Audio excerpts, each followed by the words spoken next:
Here's the thing. Electric cars are inevitable. Cleaner, cooler, quieter. What's not to love? Well, it turns out quite a bit, especially if you object to giving rich people stupid tax breaks. On January 3rd, Phil Ting, a California Assembly person, introduced a bill that would require every new car sold in California to be zero emission by 2040. In other words, in 22 years, all cars sold in California would have to be electric. The British and French governments made similar commitments with the same timetable last year, and other countries, particularly China and Norway, have invested a lot of money in getting their drivers to go electric. At first glance, this makes a lot of sense, especially in America's most populated state, because in California, 39% of greenhouse gas emissions come from transportation, which is another way of saying cars cause a lot of the state's pollution and contribute to the fact that 7 of the top 10 most polluted cities in the United States are in California. LA is the smog capital of America, by the way. That's not to be confused with San Francisco, which is the smug capital of America. All that pollution isn't just gross, it's unhealthy and expensive. A representative for Assemblyperson Ting showed me a study that claimed California had to cover $15 billion in healthcare costs due to air pollution just from cars. And this is not just a California problem. NASA data indicates that carbon dioxide levels continue to rise across the globe. Not good for the planet. So that's the problem. Are electric cars the solution? Overall, electric vehicles are definitely cleaner than gas-powered cars. I've read a bunch of studies on this, and the science is crystal clear. Please remember I said that before you make some sort of snarky comment down below. And to reiterate, EVs are more environmentally friendly than gas-powered cars. One study finds that EVs generate half the emissions as gas-powered cars over each car's lifetime, from when they are manufactured to when they're scrapped. But here's my main point. EVs, while great, are not perfect. They do cause emissions. In fact, building an EV actually generates more emissions than building a gas-powered car. And the materials used to build EVs, particularly their batteries, are frequently sourced from environmentally destructive mines. Disposing of these batteries is a whole other environmentally fraught issue. And of course, EVs have to be charged. They require electricity. Electricity, in the United States at least, is not clean. Most American electricity is actually generated by fossil fuels. And this is the point in my research where I actually started to get pissed off about the California bill by Assemblyperson Ting. Because when you use a gas-powered car, pollution is coming right out of your tailpipe. It's causing damage to your immediate environment. However, emissions generated from EVs don't pollute their immediate environment. There's nothing coming out of the exhaust pipe. Instead, the pollution is displaced. EVs pollute the communities where the battery's electricity was generated, maybe at a coal plant or a natural gas plant, hundreds or even thousands of miles from where the car is driven. Keep in mind, California imports about a quarter of its electricity from out of state. So California EV drivers are enjoying their improved air quality and moral superiority, while polluting places like Arizona, New Mexico, and to a lesser extent, Texas and Nevada. All these places have power plants that provide electricity to California.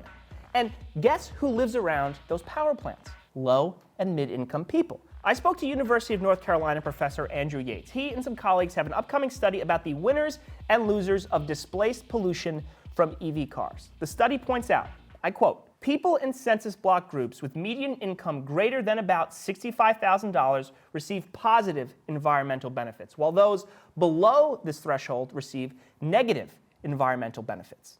Allow me to interpret.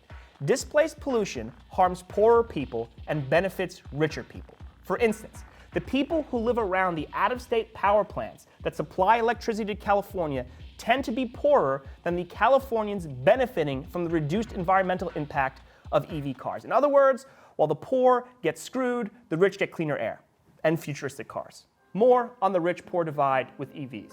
As you may have noticed, EV cars are expensive. According to this study from BCA Research, the cost difference between an EV and a similar gas-powered car is $16,100 in the United States. That's a ton of money. So governments have been offering tax breaks and subsidies to make electric cars less expensive. Some states, like California, even offer more money on top of that federal subsidy. Basically, that means taxpayers, you and me, help pay for people's EVs. And that got me thinking about the people I know who drive electric cars and if they really need money from me and you to afford them.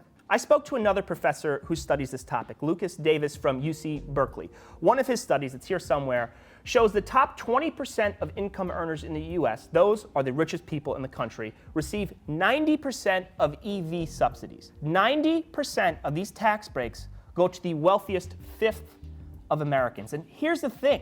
Most people who buy EVs would still buy EVs if they didn't get a subsidy. A study from Cornell says the federal income tax credit contributed to about 40% of the EV sales during 2011 to 2013. That implies 60% of people who got the subsidy would have still bought the EV without the subsidy. Okay, I want to reset here. I gave this script to a colleague of mine, Daniel, and asked him to fact check it, to look at my sources. And he said I should provide a bit more context. So, Lou, according to... I do the reporting around here. Daniel points out that, yes, rich people disproportionately benefit from these tax breaks. But overall, we want more electric cars on the road. That will benefit the environment, and that in turn benefits everyone. Another important point, the price of electric cars is rapidly declining. That's mostly because batteries are getting less expensive. Tesla's Model 3 starts at $35,000, which is still pricey, but more affordable than past models. Research suggests that declining battery costs will make electric vehicles cheaper to buy than gas-powered cars in the US and Europe as soon as 2025. Plus, it's already cheaper to maintain an EV than it is to maintain gas-powered cars like, say, my 2009 Honda Fit. I call it the wedge, and I just spent $1,500 getting mechanical parts replaced in my 2009 Honda Fit that don't exist in electric cars. Now, circling back to the legislation in California, Assemblyperson Ting told me that by the time this would go in effect, 2040, EVs will be much more affordable and the electric grid in the US will be cleaner. Fair enough. And look, I understand the appeal and positive impact of electric cars. Again, EVs are good for the environment. I like the environment. I want to have kids that don't melt. Go electric cars.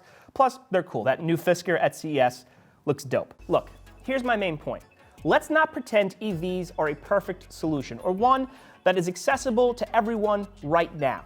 Because we live in a world and within governments that have finite resources. And yeah, I get why we would want to give financial incentives to people to buy cleaner cars, but if money goes to subsidize my boss's Tesla or Elon Musk's bank account, does that mean there's less money to spend on improving public transportation? That's a thought I had in New York City this morning while I was riding the extremely shitty 5 train.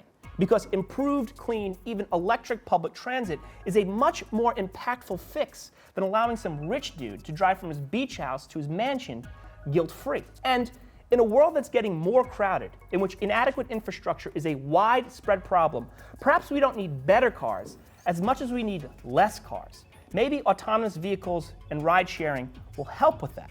In the meantime, I'll admire the goal and potential of EVs, but I'll also roll my eyes when I walk by reserved parking spots for clean cars at malls and airports, as if EV drivers have the same moral claim to accessible parking as the disabled. Okay, I'm gonna go live my life.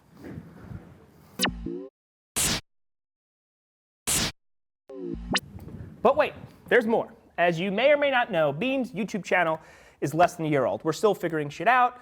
So we have a survey that we'd like you to fill out, and we're going to use your input to shape the future of this show and all our other content. If you have some time, we'd love to hear from you, so please check out that link in the description. Now I'm really going to go live my life.